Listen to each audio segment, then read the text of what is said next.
Episode 5, Big Yellow Taxi and the Birth of Green Anthems. The bombs have stopped falling, at least on TV. The kids have gone home from Woodstock. But the bulldozers? They're just getting started. Highways rip through farmland. Rivers run neon with chemicals. And then this voice floats through the static. They paved paradise and put up a parking lot. This wasn't a protest rally cry. No fists in the air, no amps cranked to 11. It was playful, almost flirty. And that's what made it lethal, because it snuck into every radio, every cafe, every car stuck in traffic on those brand new highways.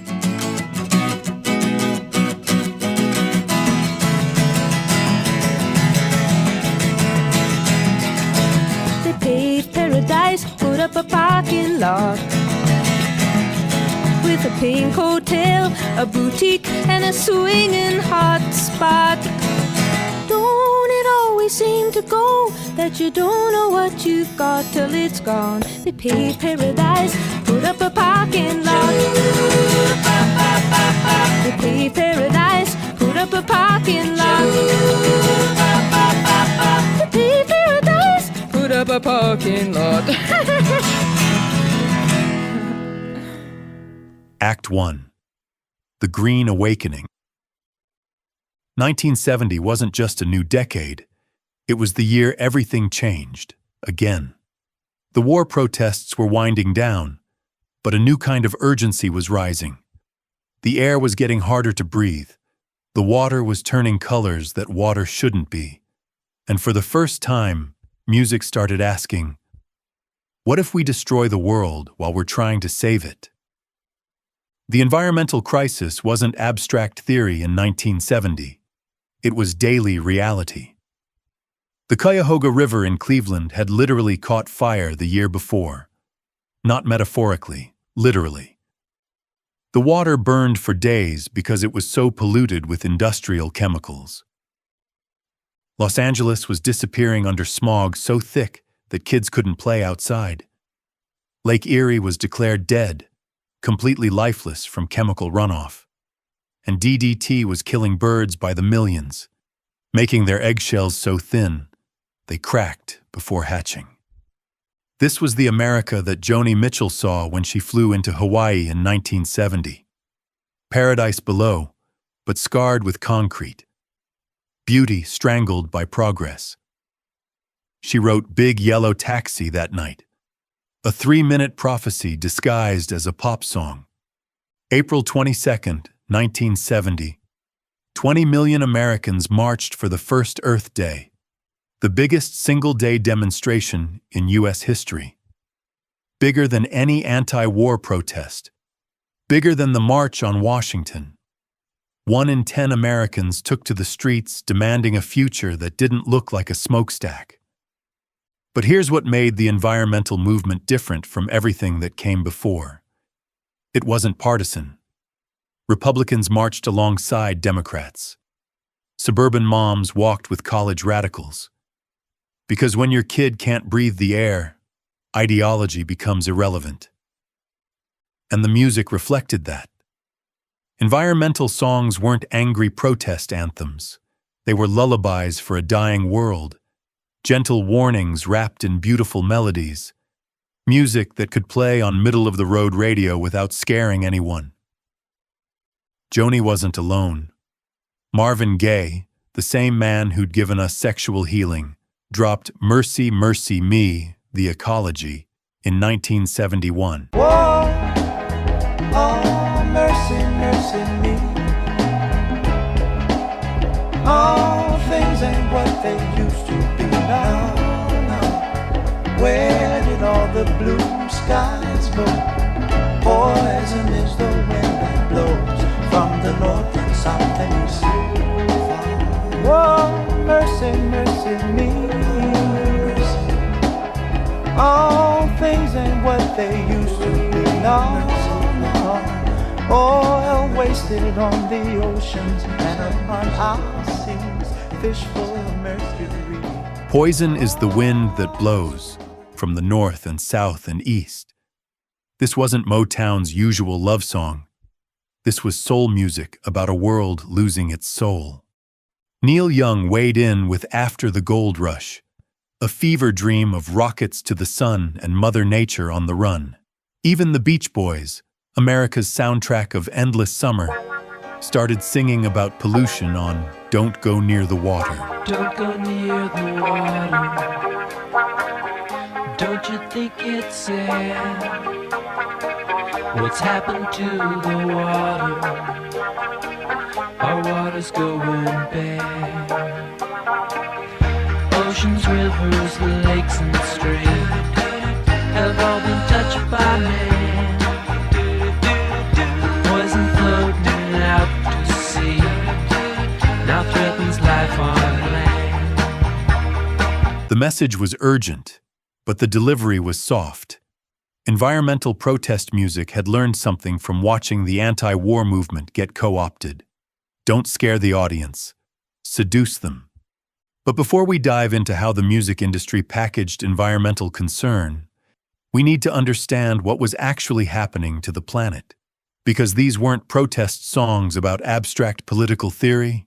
They were reporting on an ecological crime scene. Rachel Carson's Silent Spring had been out since 1962, documenting how pesticides were killing everything from songbirds to sea life. But it took years for the reality to hit mainstream consciousness. By 1970, the evidence was everywhere. DDT wasn't just killing bugs. It was working its way up the food chain, concentrating in the tissues of bigger and bigger animals until it reached the top predators. Bald eagles were going extinct. Peregrine falcons had disappeared from entire regions. The birds that had inspired centuries of music were vanishing. Industrial pollution was creating dead zones in lakes and rivers where nothing could live. The Great Lakes, a source of drinking water for millions, were becoming chemical soup. And the smokestacks that symbolized American industrial might were pumping poison into the air 24 hours a day. Let's step back to the moment it happened, when government officials, industry spokesmen, and self-proclaimed experts were certain they knew better. They called it progress. They called it safe. And when one woman dared to challenge them, they called her wrong. They tried to paint her as naive, alarmist, even foolish, the same tactic used on anyone who threatens profit with truth. But Rachel, she stood her ground, armed with evidence and dignity, and refused to bend. So, grab your favorite anti-stress device and let's journey back and see exactly how those moments played out. It begins with the war-born development of DDT. This diabolical weapon of modern science saved millions of humans, but killed billions of insects. Man, with this newly discovered force, has at long last gained the upper hand in our age-old struggle.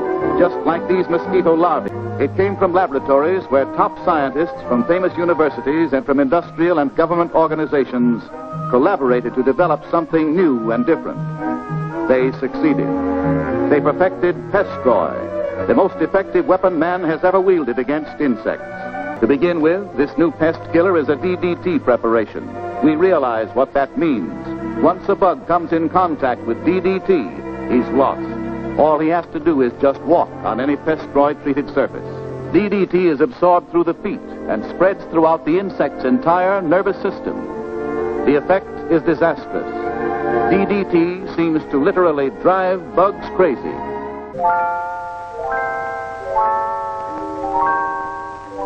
In both its forms, powder and liquid, Pestroy means doomsday to us insects. For this new insect destroyer contains a lot of DDT, not just a little. Its DDT content is even higher than government specifications. But the really sure kill feature of this insect killer isn't simply that it contains DDT, it's the way that it makes sure that bugs get the DDT that's in it. The same deadly effectiveness of the liquid form is found in the Pestroy powder. It is so easy to apply because of a new efficient dispenser package. All people have to do is to press the patented top like this. It's a handful of concentrated death. It's a handful of concentrated death.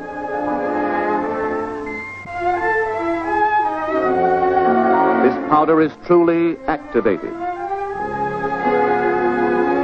It contains stabilized pyrethrum, an ingredient which literally stampedes insects from their hiding places to bring them into contact with DDT, indoors or outdoors.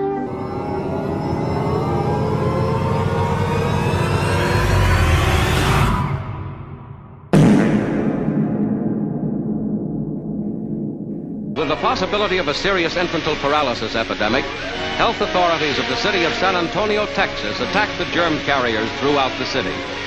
With the war-discovered DDT in special sprayers, sections of the city are blanketed with the insecticide in the fight to stop the spread of the dread poliomyelitis. Every suspected spot is sprayed.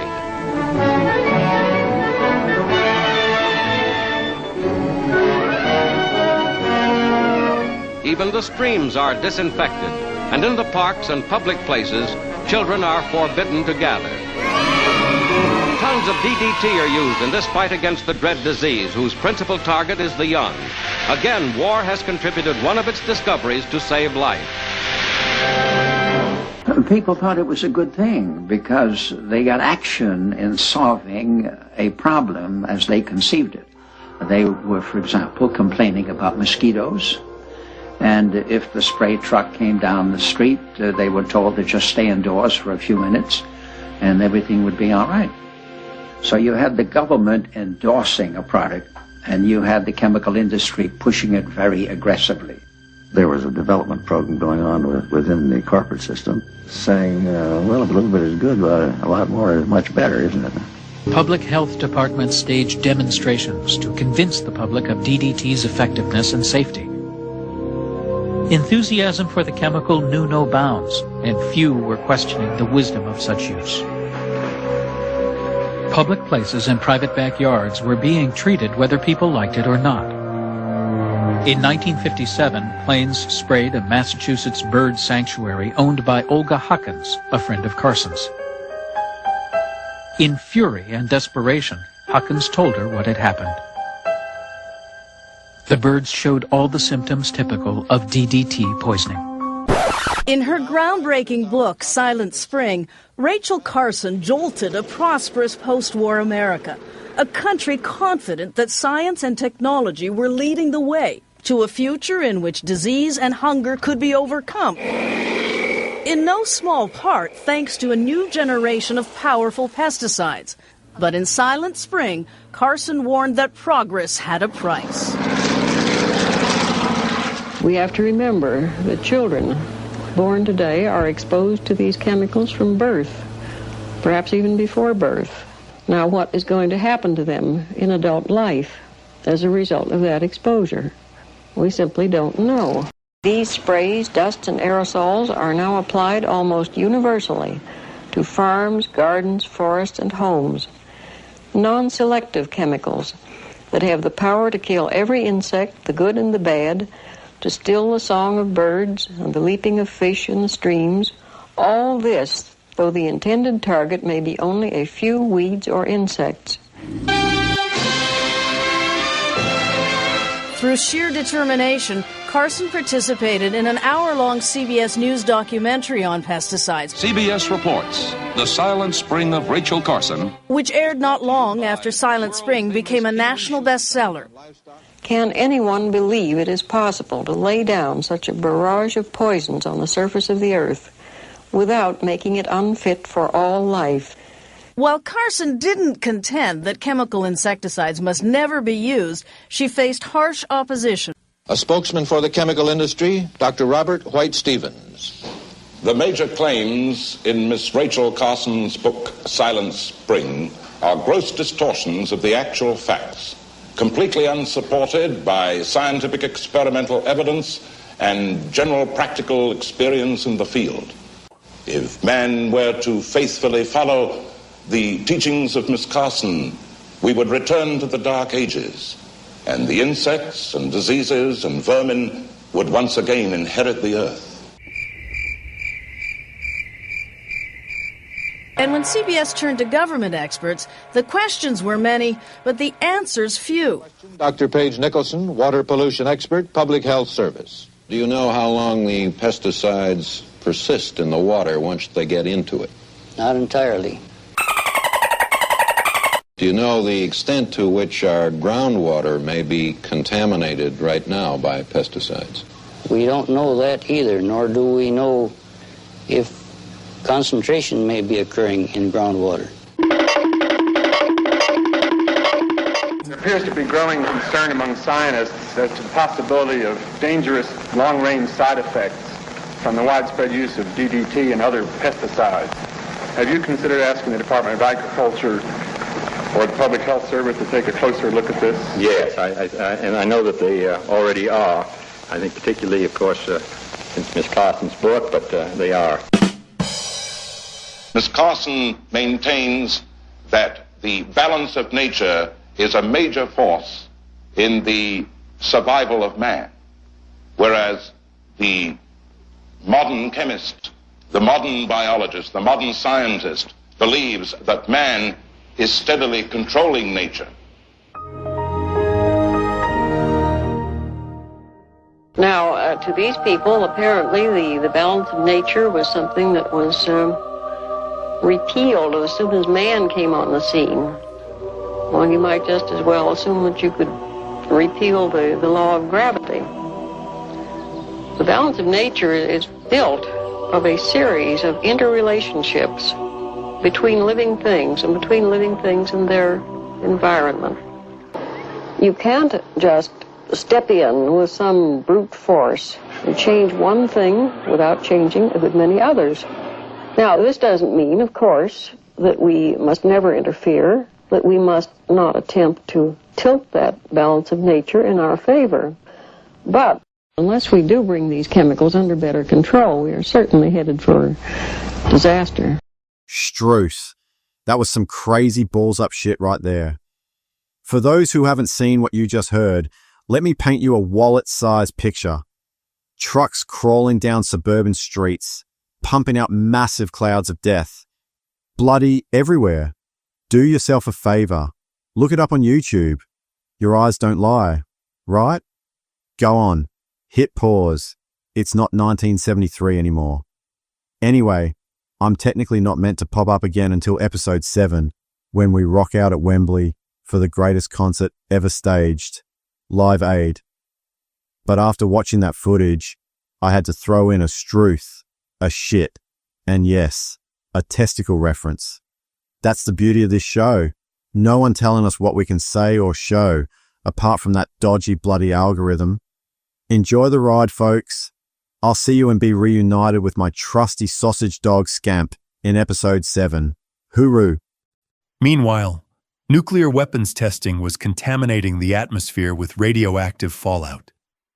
Every child born in the 1960s had strontium-90 in their bones from atomic bomb tests. The Cold War wasn't just threatening to end civilization, it was slowly poisoning it. And nuclear power plants were promising clean energy while creating waste that would remain deadly for thousands of years. The same technology that could power cities could also make them uninhabitable. That's the world environmental musicians were trying to save. The environmental movement wasn't just about saving trees and whales.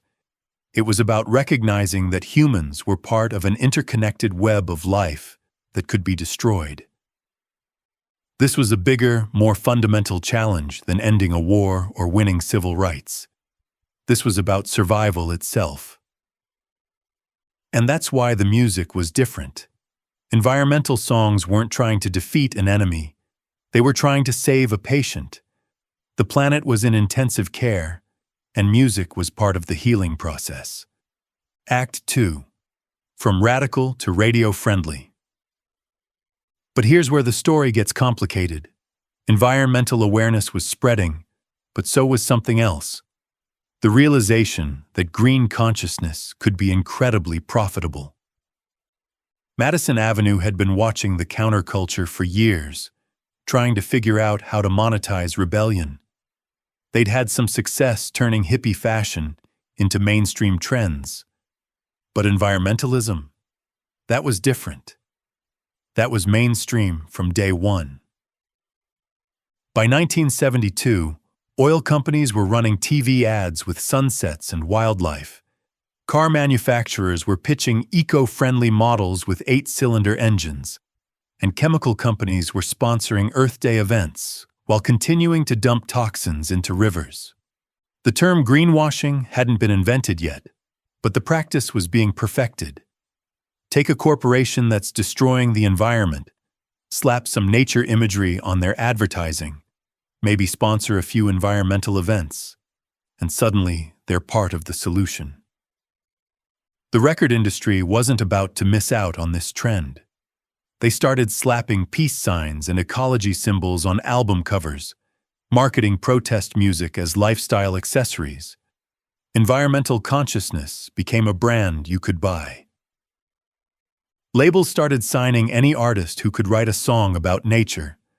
Some of it was genuine, artists who really cared about the environment, but a lot of it was calculated. Write a song about pollution, get radio play. Sing about saving whales, get college bookings. The same way they'd done with anti-war music 2 years earlier. The industry found ways to package environmental concern without actually committing to environmental action. Record companies that pressed millions of vinyl albums were suddenly champions of reducing waste. This created a crisis of authenticity that environmental music has never fully resolved. How do you protest against industrial pollution using an industrial medium? How do you sing about getting back to nature while standing on a stage powered by coal-burning electrical plants? Joni Mitchell was driving around in cars while singing about paving paradise. Neil Young was flying in jet planes while warning about environmental destruction. The contradictions were obvious, but nobody seemed to want to talk about them. Because the truth was, environmental music was more about feeling better than doing better. It allowed audiences to feel connected to nature without actually changing their relationship to it. You could buy the album, feel virtuous, and keep living exactly the same way. But maybe that was the point. Environmental music wasn't trying to start a revolution. It was trying to start a conversation, and in that sense, it worked. Songs like Big Yellow Taxi made environmental awareness socially acceptable, even fashionable. The gentle approach had advantages. Environmental songs could get radio play because they weren't threatening anyone directly. They were warning about abstract future consequences, not demanding immediate political action. And they reached audiences that would never listen to protest music. Suburban families who wouldn't buy a Bob Dylan album might pick up the latest Joni Mitchell. Environmental consciousness spread through demographics that had been immune to political music. But environmental consciousness wasn't just an American phenomenon. All over the world, musicians were starting to sing about pollution, deforestation, and the interconnectedness of global ecosystems. In Germany, Kraftwerk was creating electronic music that sounded like the industrial landscape itself. Mechanical, processed, artificial. Their early albums weren't explicitly environmental, but they captured the feeling of living in a world increasingly dominated by machines. British folk singers like Pentangle and Fairport Convention were retreating into traditional music, singing about a pastoral England that was disappearing under motorways and housing developments. Their music wasn't protest. It was nostalgia for a world that industrial progress was destroying. Meanwhile, indigenous musicians around the world were singing about environmental destruction from a different perspective, not as abstract future concern, but as immediate cultural catastrophe. Buffy Sainte-Marie was warning about uranium mining on native lands, while most environmental songs were still focused on suburban concerns. There was a Cree and a Sioux and a Navajo and a Arapaho and a Hopi-Hi-Yo. We were stranded, snowbound, hey-ho, well I don't know. sleeping on the floor like the best of friends, living on tea and odds and ends. Ah, were we lucky? Now it all depends. There was Cordell and me and Norman Brown, sitting around away from town, and me, I'm listening. Hey, oh, big mountain guys, watch the sunrise in your eyes, taking care of the elders' pride. Hey, hey, Mother Earth, hey, hey, Father Sky. I watched it grow, corporate greed and a lust for gold and coal and oil and, hey, now uranium. Keep the Indians under your thumb, pray like hell when your bad times come. Hey, rip 'em up, strip 'em up, get 'em with a gun. These voices brought a different understanding to environmental music, that ecological destruction was also cultural destruction, that saving the environment meant preserving entire ways of life, not just cleaning up pollution. But as environmental music spread globally, something got lost in translation. The gentle, radio-friendly approach that worked in American suburbs didn't necessarily work in places where environmental destruction was more immediate and violent. The soft cell approach to environmental consciousness was a luxury that only wealthy, stable societies could afford. Everywhere else, environmental music had to be more urgent, more direct, more immediately political. Act 3. The Quiet Collapse. By the mid-70s, something had changed. The energy crisis of 1973 made environmentalism feel less like a lifestyle choice and more like economic necessity. Gas lines stretched around blocks. Energy prices skyrocketed. And suddenly, environmental concern started to feel like sacrifice instead of virtue. Disco emerged just as environmental consciousness was demanding that people change their lifestyles, and disco was about consumption, not conservation. Bigger orchestras, more elaborate productions, more energy-intensive concerts. It was the opposite of the Back to the Land movement. The charts went from songs about saving the earth to songs about dancing through the night. Donna Summer's I Feel Love used more synthesizers than most environmental songs used instruments. The aesthetic had completely flipped. Environmental music didn't disappear, but it lost its urgency. It became background music for nature documentaries instead of calls to action. The gentle approach had worked too well. It had made environmental concern so comfortable that it lost its power to motivate change. Meanwhile, the corporations that had been targeted by environmental music were learning to adapt. They didn't stop polluting. They got better at hiding it. They didn't stop destroying habitats. They created prettier brochures explaining why it was necessary. Oil companies started funding environmental research that coincidentally showed their products weren't as harmful as critics claimed. Chemical companies created their own environmental divisions, staffed by people whose job was to prove that toxic waste wasn't really toxic. And the music industry? They kept selling environmental albums while using ever more energy-intensive production methods. The contradiction was getting impossible to ignore, but everyone had decided to ignore it anyway. The environmental movement also faced political backlash. The 1970s energy crisis made environmentalism look like economic sabotage.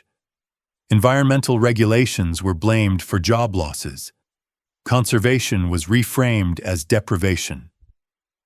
Environmental music found itself in an impossible position. It had succeeded in raising awareness, but awareness without action was just another form of entertainment. And action required sacrifices that audiences weren't willing to make. The environmental music of the early 70s taught everyone important lessons. It showed that protest music could be beautiful, gentle, and non-threatening, while still carrying urgent messages. It proved that environmental concerns could reach mainstream audiences if packaged correctly. But it also showed the limits of the soft sell approach. Music that goes down easy doesn't necessarily stick in the throat. It gets swallowed, digested, and forgotten.